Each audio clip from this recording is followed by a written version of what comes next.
Hello there and welcome to the Secrets of Organ Playing podcast. I'm your host, Vidas Pinkevičius.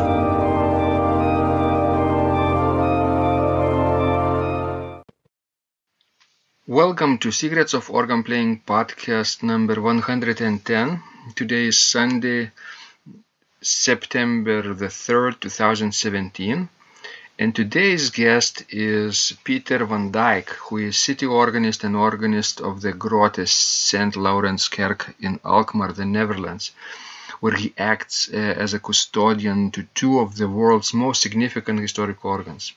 As one of Europe's most sought-after teachers, Van Dijk is professor and head of organ studies at the Conservatory of Amsterdam, a position he combines with a professorship at the Hochschule for Musik Theater in Hamburg. Together with Frank van Wijk, he is artistic director of Organ Festival Holland, which places the renowned Alkmaar instruments at the center of prestigious international organ competition, organ academy, and concert series. You can also listen to my previous interview with Pieter, which was done in 2015. This was podcast number 22, and Pieter talked about the world-famous organs at his church in Alkmaar. Professor Pieter van Dijk came to Vilnius to teach and perform at the Summer Organ Academy, which my colleague Balys Vaitkus and his team organized just a week ago. We met at the restaurant of his hotel and talked about his teaching and performing experiences at the academy, as well about his project to record complete organ works of J.S. Bach on significant historical instruments of Holland, Germany, and Norway. Let's go to the show.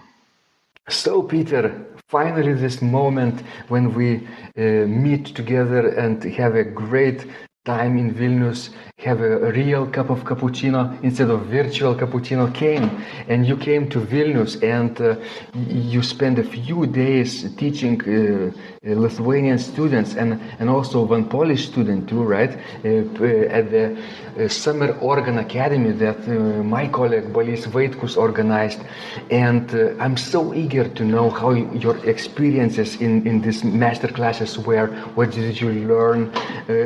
Did you enjoy teaching experience? And of course, things that you are currently working on will be very interesting to our organ community around the world from 89 countries. Thank you so much for your time, generosity, and insights, and welcome to the show. Thank you very much, Vidas. It's for me a very big pleasure to be live here. The last time it was Alkmaar, Vilnius, now we are both in Vilnius, so that's a big pleasure for me. And to be honest, I heard a lot of positive stories about Vilnius, about the city, the old city, and about the fantastic churches and monuments you have here. And it's indeed true that Vilnius is a treasure among the European cities where so much culture has been preserved. So I was looking around and was also looking to the part where the Jewish community was living mainly before the Second World War. And for me it's a very nice fact to be here finally alive. I have been in one other Baltic state before, that was Estonia. I played once in Tallinn, and I also give there a master class of a week, starting in Valka on the Ladekast organ and then traveling slowly to the north to Tallinn. And there I played both organs, the Ladekast and Sauer, and the big Valka organ from the 1930s. And that is, I think, around 8 years ago. And I was also very impressed by the liveliness, the nature and the culture. And well, it's very nice to refresh that feeling. I started my stay here with a concert in the cathedral. Yes. Please tell us more about it. You played this Alexander Schuke organ from 1960s, late 1960s. It's a neo-Baroque organ, and In many cases, it might sound quite boring, but when I witnessed and Osha witnessed this performance of yours, it was never boring. You had such a splendid array of colorful registrations, but also your spectacular sense of pulse was astounding. You kept the flow going from the first beat to the last, even in romantic piece, that variation cycle, right? So could you please tell us a little bit about your recital? Yes, well, for me, in the first place, it was if you come into the church and you look up to the west side, where you expect the organ case, it's of course always a pleasure to see such a beautiful harmony in proportions. And well, this old case from, I think, second half of the 18th century reminded me immediately very strongly of this casework which was done by Mr. Mosengel in Königsberg. Yeah. So that's kind of very broad, rich cases. We don't know that type in the Netherlands. We have it, of course, a little in the south, in Belgium. So our most French instrument is in Helmond, and that was imported from an abbey from Belgium. So I like very much this kind of case. And I was quite touched by the Schucke organ, because if I consider that this instrument was built in the 1960s, where everything was closed here, where the materials were not optimal, I think Schucke made, with his possibilities for those days, really an instrument where you can play quite a wide range of repertory. And concerning your remarks about my performance, I'm very thankful to you that you liked it. For me, because my organ in Alkmaar is, so to say, my reference. And if you have such an ideal instrument at home, you always bear it with you. And that means that if I'm somewhere else, I also try to imitate on other instruments the same colors of sound. And well, one thing on this kind of more modern instruments is also the art of letting certain stops out of your ensemble. And so you check the mixtures and you think, well, this is a little too sharp. It's not really well balanced with the foundations. Or you try out, if you use two 8-foots together, is the speech then a little more poetic or fluent? Mm-hmm. Or, well, at one moment I tried to use the 3 8-foot stops of the Great, and then just one tone was so out of tune. Then I decided, oh no, that part I will play only on the principal, because otherwise it's disturbing too much. That about the sonorities. And I think it's very important that if you play romantic music like Brahms and Mendelssohn, that you also have an idea of the romantic plenum sound. And that you, for example, make a plenum more sensitive with a cornet sound in top than a mixture sound. Yeah. And well, if you have enough experience with instruments like Ladekast and Sauer and also Klavierchor for other repertory, then you also learn what you can combine and what is better not to combine. And concerning what you remark about my pulse, I think steadiness in organ playing is, for me, extremely important. We know that the tactus, especially in the Renaissance music, was the standard. And my personal opinion, I didn't play in this concert the North German repertory from Buxtehude and Bruns, but today I was teaching the big E minor of Bruns.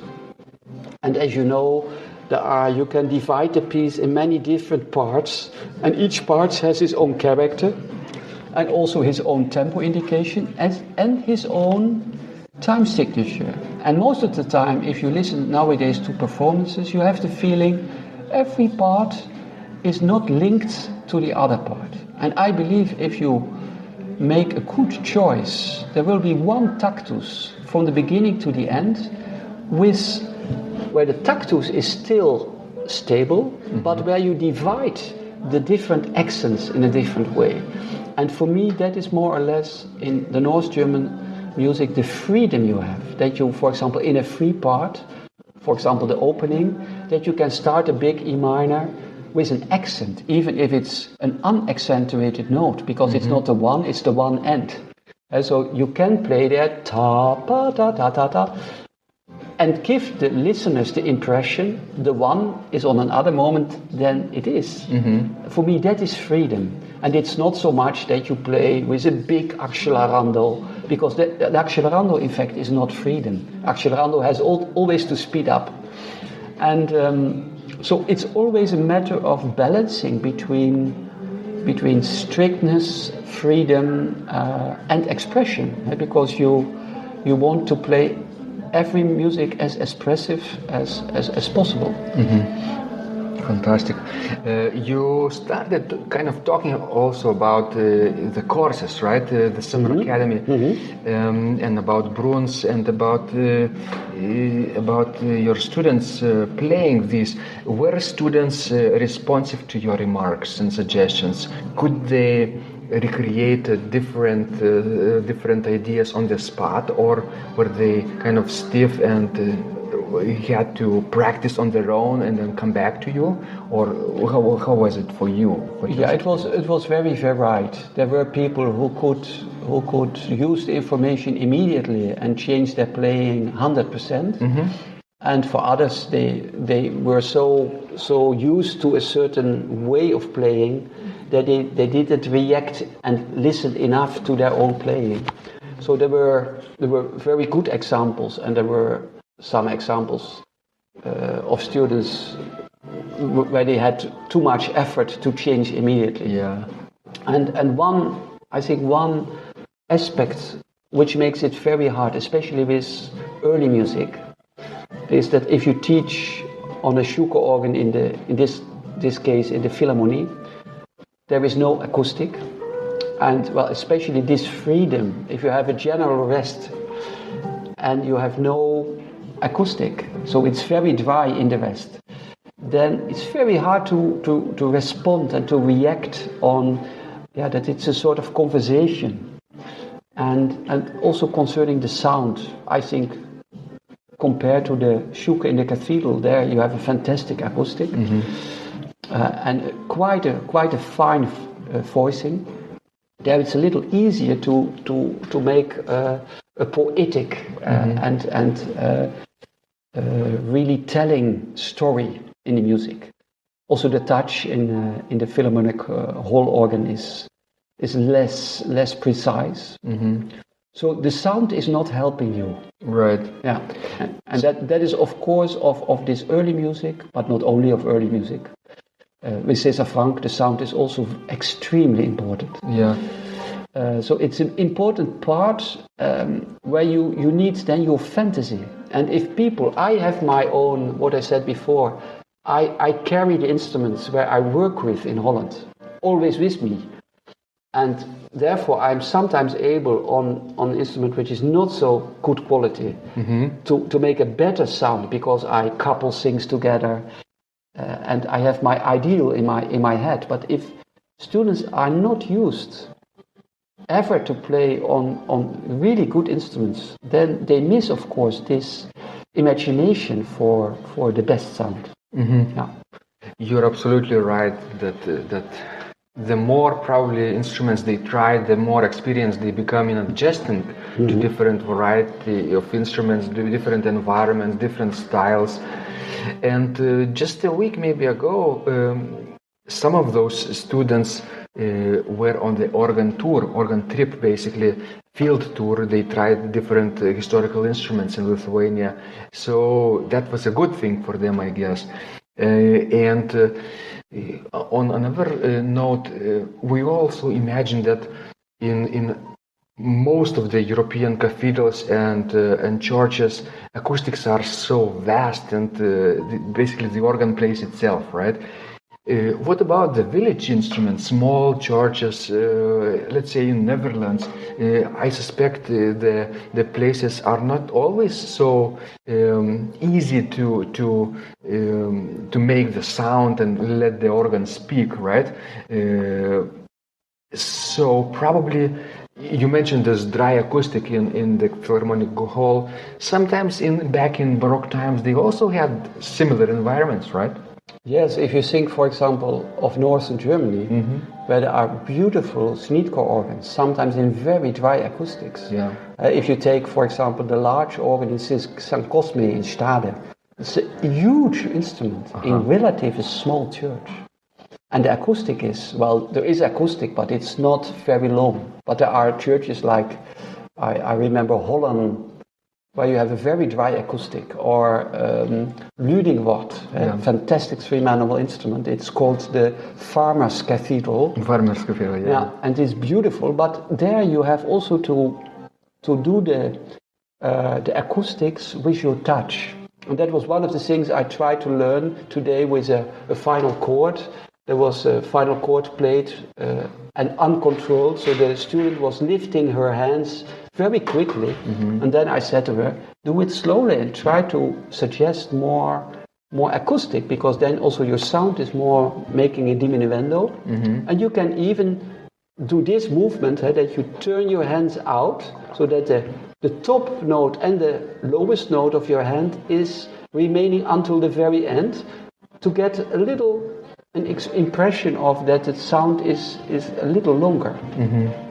So I do this kind of tricks with the people, and I work very hard with them on their posture, because I think, generally speaking, posture is a neglected subject in organ playing, and I think it's so basic, because I always say to people, you get your back only one time. If it's destroyed, you don't get a new one.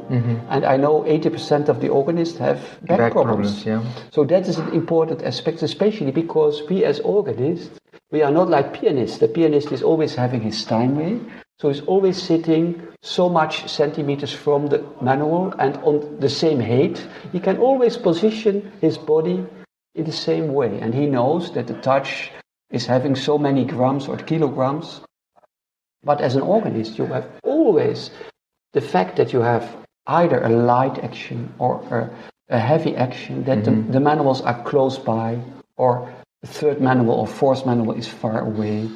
Playing heavy, coupled, sometimes impossible on the first view. So you need a very flexible body who is supporting your expression in playing. So I think that is extremely essential. And the other very essential thing in organ playing is organ technique. So today we worked on the positive in the palace, and I also was working with them, with the whole group, on very basic things like how to play parallel thirds and sixths with one fingering, and so every third with 4 and 2, and then to try to avoid that it sounds like like staccato. So I said to them, try to release so softly that it sounds almost legato. So that kind of techniques, also the regular move of the arm, and that the thumb is not doing the whole time like in Czerny under the hand, but you keep your thumb and your fingers in one line and really try to play in position playing. So if you then do 1, 2, 3, 4, 1, 2, 3, 4, you get automatical, because the fourth is giving a gap. If you don't move your thumb under your hand, then you really get groups of 4.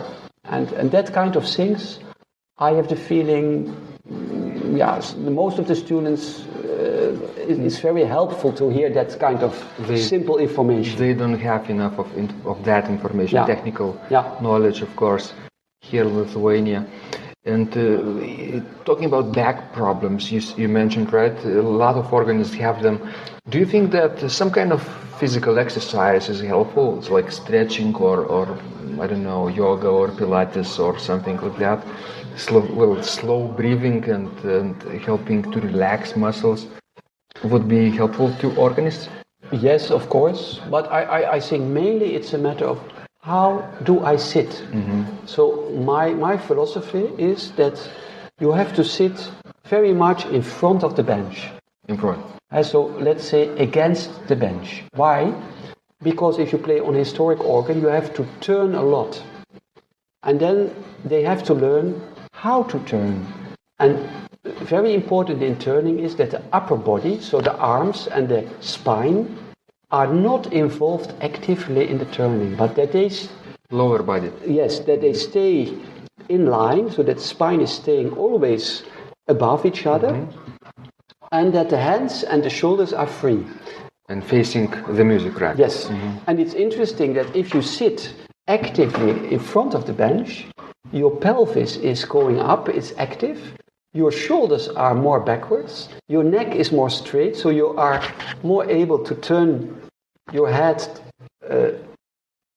easily to the left and the right, and you are sitting more relaxed, and your breathing will be more automatical, low. And then I learned them that if you turn, that you always have to split between the two legs.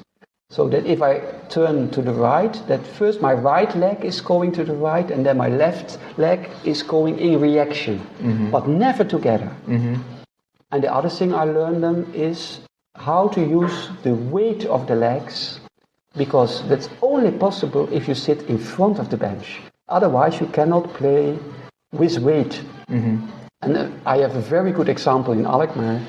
If you play the solo of the Toccata, Adagio and Fugue, the pedal solo, if you sit far over the bench and you play with the pedal playing without weight, because the weight is then on the bench, it sounds not loud. And if you don't change the registration, but you go forward and you use the full weight of the legs, then you get a double amount of sound. Why is that possible on the organ? Yeah, it is because of the body relation, and I think also because then you are more connected with the sound. And it's, of course, it's only on mechanical organ, Yes. right? Yeah. Only on mechanical and probably historical type of pedal board, right? Absolutely. And the interesting thing is, of course, that if you make the relation with clavichord, pedal clavichord, you have exactly the same. Oh, clavichord is precise proof that you should play with weight, right? Yes. Otherwise, there is no sound. Yeah. And of course, that kind of things are technically possible to translate to a modern sitting organ, like a Schuch organ, but the sound will not support it. Yeah? That is one thing I'm discussing. Another aspect of what I was discussing was that, for example, if you have a texture, you have first a 4-part texture, and then you have the same texture repeated, but there is a 5th voice coming in. That it then never can be that part is an echo part. Because if a composer would make an echo part, he would take away a voice and not add a voice. And so to look carefully to your note text. And because many people nowadays, they listen to YouTube how a piece should be played. Yes. And they don't develop their own opinion. And they are not looking carefully enough to the note text, which is in fact our own only information. Yes. And I also suggest them to, I've brought with me on my iPad a number of interesting things. So what I like very much are the original prints, which are now available via internet for free. So I discovered myself that the Musikalische Seelenlust by Mr. Kaufmann from Merseburg, with the choral preludes and registrations. With his crazy registrations. Yes. And that in this book there are choral settings as well, which are not in the edition. And what is lacking in the edition mostly is the enormous preface by Mr. Kaufmann. So I've given the address to all these students. Well, so look and study this, because this can be a great help if you want to play Bach choral. This is the big inspiration. And the same I do then with, for example, the French Baroque music. Nowadays, all the original prints of Couperin, Clérambault-Grigny are for free on internet. Yeah. And so the idea that there is so much information and most of the people are just superficially busy with internet. But if you look a little deeper, and I teach in Hamburg and Amsterdam methodology, and well, I have a lot of organ schools now where I was looking for many years. And now I have all in my archive on internet, and we are discussing these kind of things and studying it during the methodology lessons. So I think it's a big inspiration. And also if I'm traveling, I'm reading these organ schools and I discover beautiful aspects which I never heard of. Mm-hmm. Do you like to play from your iPad too? Or you prefer paper scores? I prefer paper, because I'm technically not so advanced. For me it's a little small on iPad, and of course at a certain moment it is becoming dark. Yes. And I don't want to be influenced by that kind of things. And what I miss is I don't write so many things in my scores, but sometimes I wish to write something, and on my iPad that's not possible. I see. Perhaps with some technical tricks, but I don't know them. You have to have this special pen, right? Yes. They call it stylus, I think. Yeah. Mm-hmm. Well, wonderful. So you taught them many secrets of your trade, right? They otherwise would not be able to hear anywhere, right? And you also brought your double CD, your recent double CD from the organ in Alkmaar, Grote Sint Laurenskerk, right? And this CD is part of your recent project to record all the works of Bach, as I've heard, right? Yes. Could you tell us a little bit more? How did you become interested into recording all works of Bach? It seems like every organist should record Bach, right? It's a dream for every organist now, but now you have those magnificent instruments at your disposal, right? So let's talk about Yes. it. Well, to be very honest, at the beginning I was not thinking to record the complete Bach. Mm-hmm. But 6 years ago I made a recording of the Klavierübung and the Schubler chorals for a firm from southern Germany. Mm-hmm. But unfortunately there were problems with the producer and it never came out. So I was a little frustrated because I have worked very long. It was a whole week recording, and in Alkmaar you have to record in the night because that's the only moment that it's really silent. So I have a good friend in the board of Schnittger who is also a recording engineer, and he has his own label. It's Daniel van Horsen. And so I talked about this problem, and I said, well, I would love to record the Klavierübung or to bring out the Klavierübung of Bach. And he said, well, I would like to do that with you, but on one condition. I said, oh, and what's then the condition? Yeah, that we do the complete Bach. Complete Bach. So then I said, oh, now I have to think about it. But then we made the plan, and then we said, okay, let's make a plan. And well, how does it look? Well, first we start with, we divide the long choral cycles. We keep them more or less together. So the Klavierübung is one thing. And, well, as you have seen, the double CD is filled up also with some extra pieces like the Fifth Trio Sonata, like the Alla Breve, the Fantasia and Fugue in C minor. And we added from all the chorals a setting with a sopran, because nowadays one problem with the choral preludes is, especially with the difficult ones, the people don't know the chorals anymore, especially the Catholics not, or in certain countries they have heard about Nun kommt der Heiland, but if you ask them, can you sing the melody? They are not able. So it's not too many people can. No. So it's very, very important if you want to understand this music, also emotionally, that you hear a version where the melody is very clear. So that we added. And then it was very nice to do this in Alkmaar, because 2 years ago we had in Alkmaar the last restoration where we had to restore the pipework because we had problems with lead corrosion. So now the organ is in a very good condition. And well, as an opening, I'm very happy to do that on my own organ. And you know, the Alkmaar Bach organ is, of course, Bach had never been in Alkmaar. But since the 1950s, Alkmaar was discovered mainly by the German blind organist Helmut Walcha. And he made in, I think, 56 a recording of the Art of the Fugue.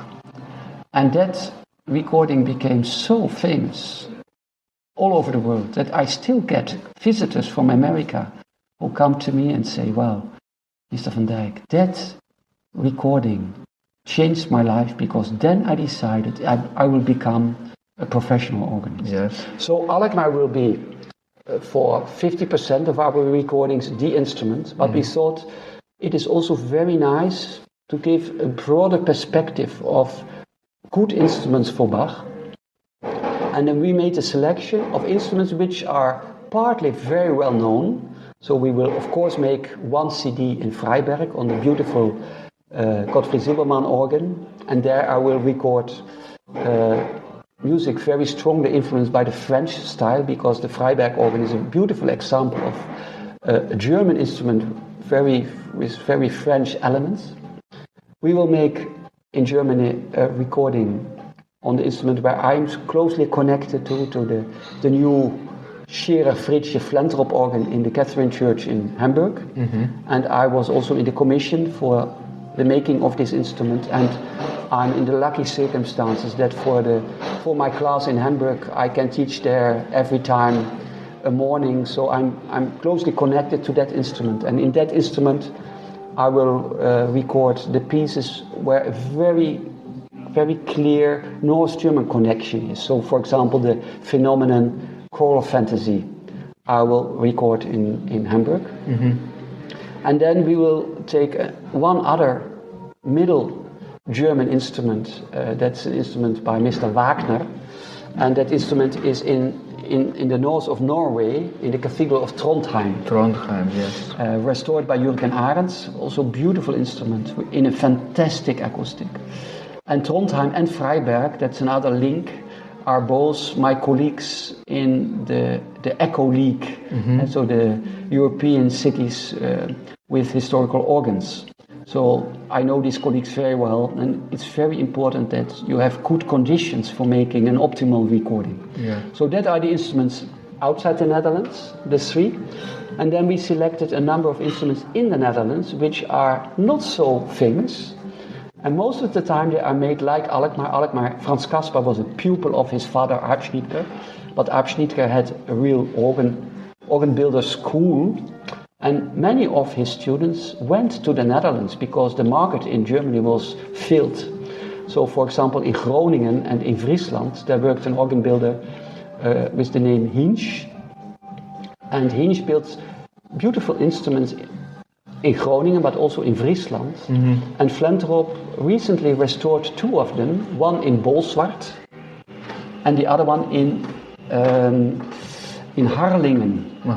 And these two instruments are not so well known and are very well equipped for Bach. For example, Harlingen is on the chamber tone pitch, so it's on 415 like Alkmaar. And it has also a splendid acoustic, so I really look forward to work in Harlingen and Bolsward. And there is one instrument in my province, in North Holland, which is not so well known, and it's built by Rudolf Garros. Garros was also a pupil of Schnitger, and Garros did the same as Franz Caspar did in Alkmaar. So he built this instrument in Purmerend, in the former church. It's now in the 19th century church. And he reused parts of the former organ. So there are older parts in that instrument, and it's a three-manual instrument.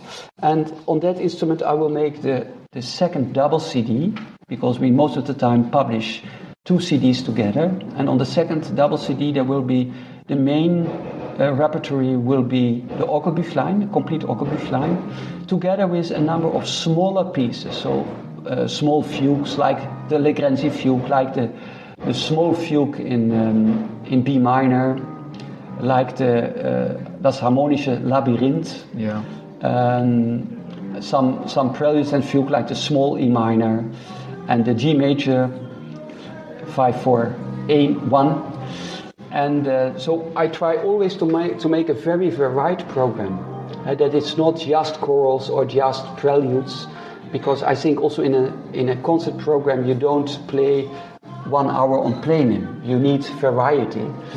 And very important is that you choose the repertoire very well in cooperation with the sound of the instrument. Yeah, you are a master at this, Peter, because even this neo-Baroque organ in Vilnius sounded like a new. Nobody thought that those little flutes could sound so gentle in that space with hundreds of people around, right? Packed church almost. But it was so lively and gentle. You brought many new colors that on Sunday. So I suspect in your recordings of less famous organs, right? You will draw out some exotic sounding registrations as well, right? Yeah, well, my aim is, of course, also to bring some new elements, because what you said, you were completely right. I think there are too many recordings. So that is one of the reasons that we have chosen some unknown instruments which are now recently restored and in their best shape. And the other aspect, which is sometimes very refreshing for myself as well, is that there is now a new website. It's called Bach Digital, where you can see all the sources of the music. And for example, the Legrenzi fugue I've compared. There are many different versions, and there's, for example, one version from the Andreas Bach book, and there are many different notes in it. So it can be very refreshing if you hear a well-known piece suddenly with a little different sonorities and different notes that can make a piece really new. So you always try to keep it fresh, because I think if you play repertory, it's important that it's not a copy of somebody else. And of course, these historic organs, that's the difference with a modern organ. With a modern organ, you try to come in sound as close as possible to the meaning of the composer. But if you record on a historic organ, you have also to deal with the fact that there is a sort of rule in the instrument itself. And that means there is a certain balance in the instrument itself, but also in sonority, that you accept the weak parts of the instrument. And sometimes you have indeed to do tricks to make a better sound. Yeah? Fantastic. So I wish, Peter, that you will discover as many fantastic organ sounds as possible with even lesser known organ works by Bach, right?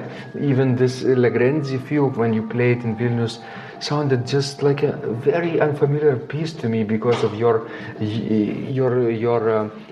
creativity and treatment of the texture and the spinal tempo. Very, very fascinating treatment of the tempo too. So thank you so much, Peter. You are so generous with your time and teaching students all over the world. And here in Vilnius, you tried our organ at St. John's. How was your experience, by the way? Could you mention a little bit? Could you depress the heavy couplers easy enough? Well, to be very honest, I found the manuals, with 3 manuals coupled, I found it extremely heavy. Heavy, yes. And not very gentle. But I was very touched by the instrument. It's a very colorful instrument. And of course, it is, well, it's not, so to say, it's not so easy in 1 hour to discover the inner truth of the instrument. For that, I would need, I think, a lot of time. Yeah. Myself, the more I play this instrument, the more I discover too.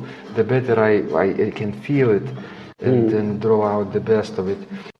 Yeah, so for me, it was also a big pleasure to be in Vilnius, that I was able to visit the church where the Gasparini organ is kept.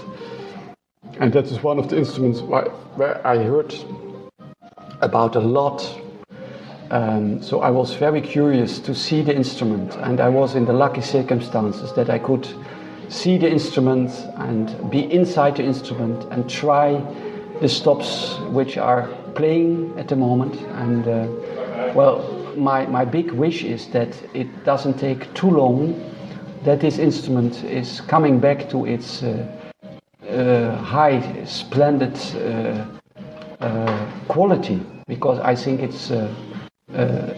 extremely important instrument for this country, but not only for this country, because it's exceptional that there is an instrument which is preserved for 90%, and these kind of witnesses of the past, I know that with Alkmaar is also for 90% original, and I'm now working together with Christopher Baniak and the Fentop firm in the restoration reconstruction of the organ in Olkuş.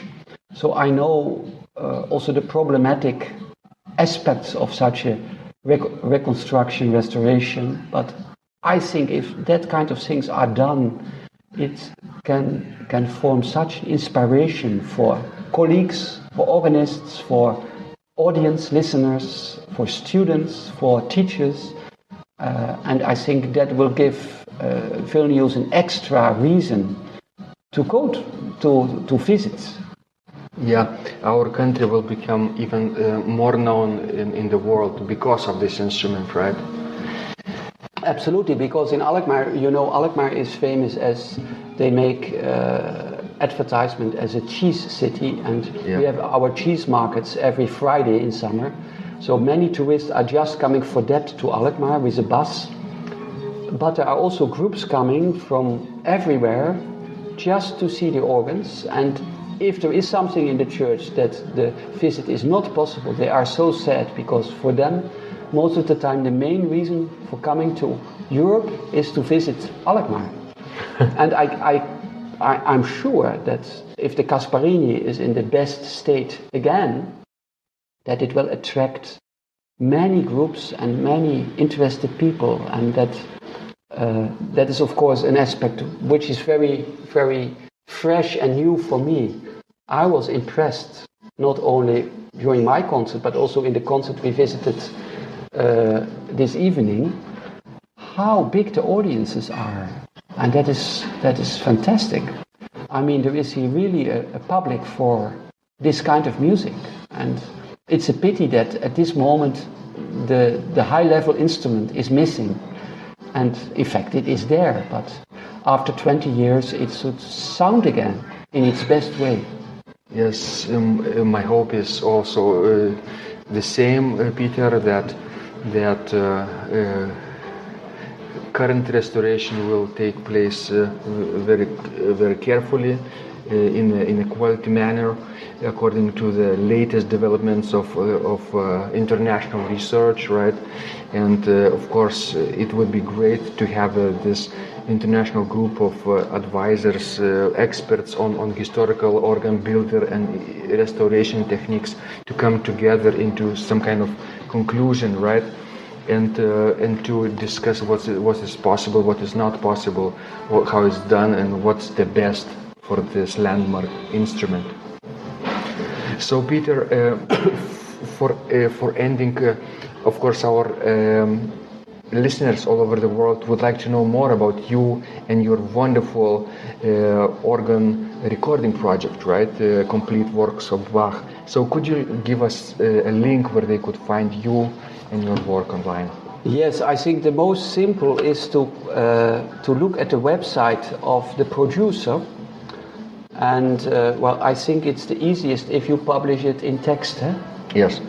It is dmp-records.nl, right? This DMP stands for DMP Records. Yeah.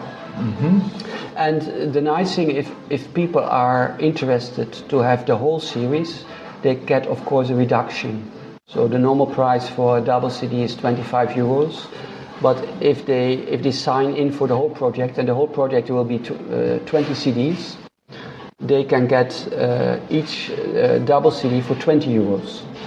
And they also will get the CD earlier than it's sold. So there are certain extras for the people who are... So you can even subscribe, right? Yes. Subscribe to support this project and receive a discount for each album, right? Yes, that's true. Wonderful. And you get everything in advance, earlier than everybody else. Yes. Like early bird subscription. Yes. Wonderful. So I wish success. How many have you recorded already? We have done the first two. The first two. So yeah. So 4 CDs, right? Yes. So now the first two. So First we two. have done 2, and I will do in October number 3 and 4. So the schedule is that we try to make each year 2 double CDs. So 4 CDs per year, and that also means that the whole project is not a too long period. Yes. So I wish to be finished before I'm retired. Wonderful. So it's a gigantic monumental project, like a marathon, right? And you're doing so many other things, right? You're playing recitals, teaching students all over the world, and advising organ builders how to restore beautiful historical instruments. So your expertise is invaluable in this, and I hope you will continue to do this for a long time, Peter. Thank you so much. Thank you very much, Fidas, for this nice talk. If you liked this conversation, I encourage you to visit my blog Secrets of Organ Playing at organduo.lt, where you will find lots of insights, practical advice and training for every area of organ playing. You can subscribe to this blog for free to get your daily dose of inspiration and to be the first to know when any of my future podcasts roll out. I hope to help you reach your dreams in organ playing. I'm Vidas Pinkevičius. Thanks for listening, and I'll catch you online really soon.